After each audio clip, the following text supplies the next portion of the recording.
What it is, what it do, what it does, LATD Nation. Welcome back to the TikTok, man. We got another versus battle for y'all today, so let's go. So today we're gonna be looking at the details of Hank Schrader versus Jimmy McNulty and what if they were in each other's universes.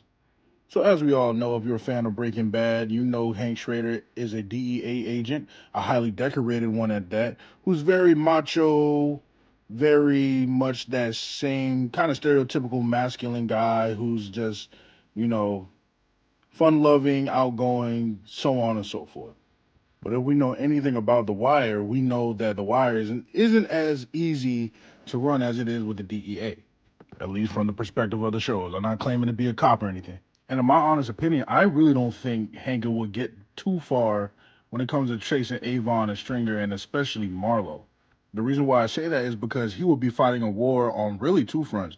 He would be trying to chase Avon and Stringer and Marlowe, as well as trying to get funding and support from the Baltimore Police Department, which only cares about how the show puts juking the stats. Because from his style in Breaking Bad, we know Hank isn't very methodical.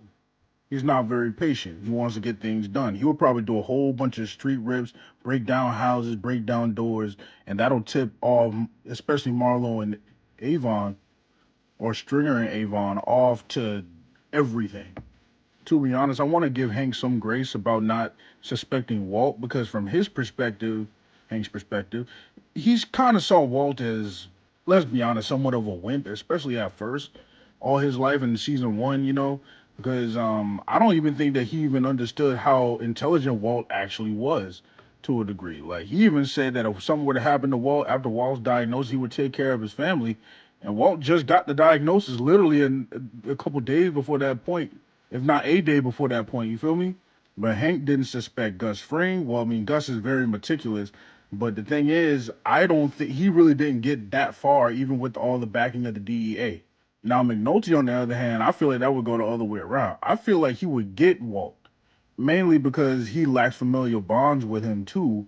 So that's another big reason. And Jimmy is very skeptical over everybody. And the thing is, he don't stop till the case is done. He's going to keep pushing and pushing and pushing, even against the Baltimore Police Department. So if he was able to get Avon and eventually Stringer and eventually Marlowe, what would he do with the whole full backing of the DEA?